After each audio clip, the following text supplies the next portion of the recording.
dance step na kung tawagin, budots. Gongs. Ang tahimik na pamumuhay sa Barangay Camus sa Davao, nababasag sa oras na umalingaw-ngaw ang tugtog na ito.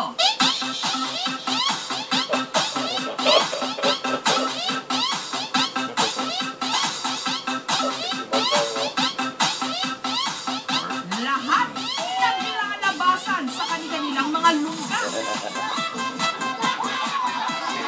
Parang makiparty at makiindak sa patok na sayaw na ito.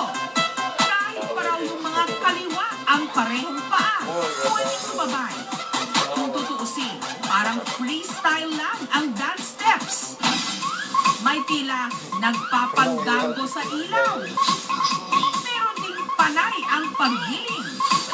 Gusto lang spaghetting pataas at pababa. Minsan nga, tila nagpapatagalan pa ng paggiling sa ibaba. Kaya ang tingin ng iba, palaswa. Ito ang in na sayaw ngayon sa Davao City na kung tawagin, budots dance. Para sa mga Bisaya, tambay ang ibig sabihin ng budots. Karamihan daw kasi ng mga sumasayaw nito, di umano, mga tambay.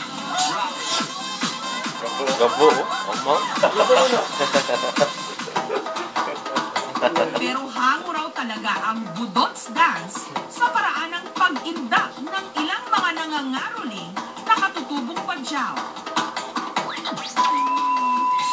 At para mas nakakainganyo itong sayawin, nilapatan ng techno music, tugtuging bistik o Bisayang Tikno. Ang nanguna sa paandar na ito ng mga Davaoenyo, ang grupo ng Camus Boys na sina Marvin, John, Pongkin, Ryan, Dave, at Neil. Mga self-confessed tambay, pero dahil umabot na sa mahigit 1 million views,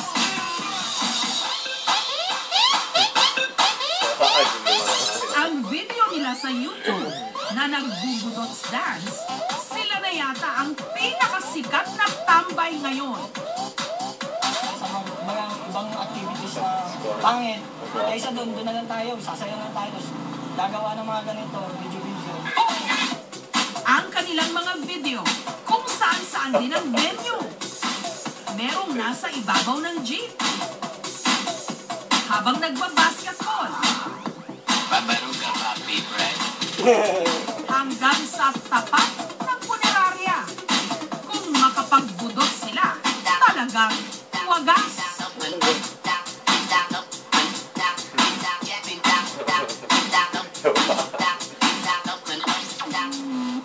Si Dave, hindi pa rin makapaniwalang YouTube sensation na sila. Yun nga lang, grade 6 lang daw ang kanyang natapos. Dahil dito, wala siyang matinong trabaho. At bumibilang na ngayon ng 100 taon na patambay-tambay lang. Hindi ba ako mag-school kasi tamad, rati tulog. Ang gulo talaga yung buhay ba, para tambay lang ka talaga.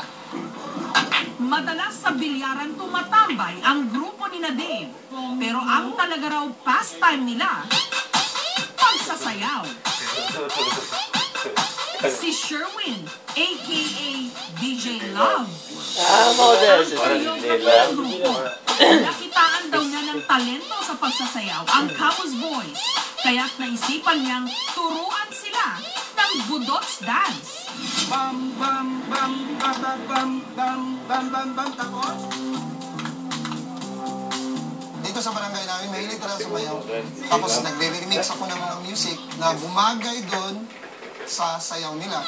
Igsoon din ni Nico. Alat na sa bangketa ang Page kanilang 2 naman mga apelyido. kauna-unahang single. So, At ni take Nico. note, madalas daw, sold out ito.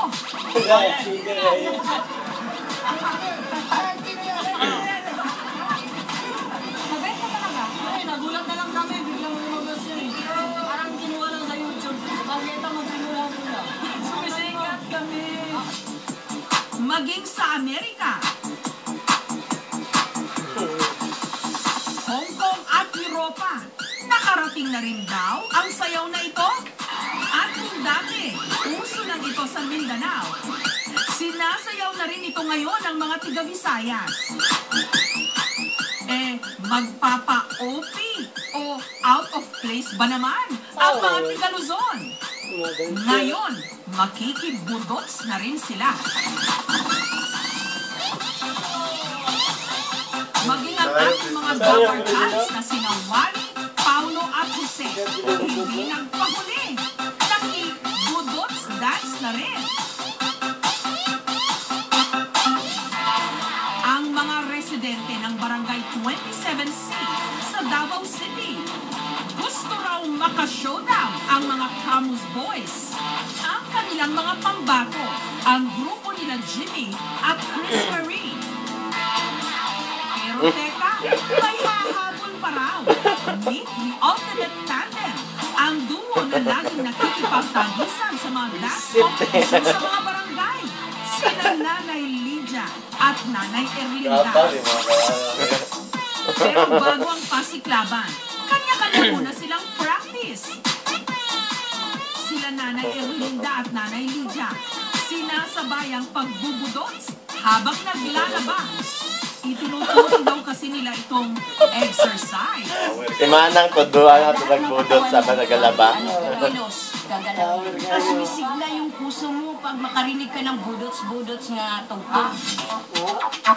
At ito lang Miyerkules, naganap ang pinaka-aabangang showdown.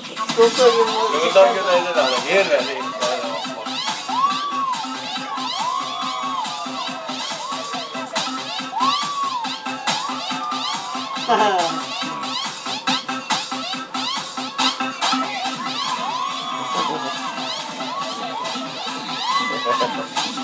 lahat, mas may nakikita ako na sayaw na nakakaiba talaga. Papasigaw, papasayaw na rin. Na-enjoy pa rin kami. Bagamat sikat ang sayaw na ito sa Davao, hindi lahat tinatangkilik ito.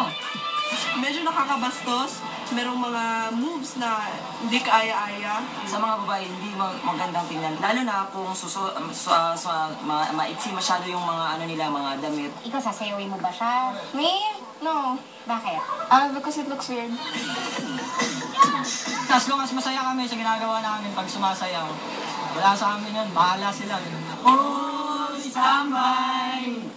Huwag maganap na Oh, standby! Uwi na lang sa bahay. Sa mga tambay, wala namang masama sa pagsasaya. Pero huwag sanang makontento sa papetiks-petiks lang. Magpursige para ang susunod na hataw mas masaya at bigay na bigay.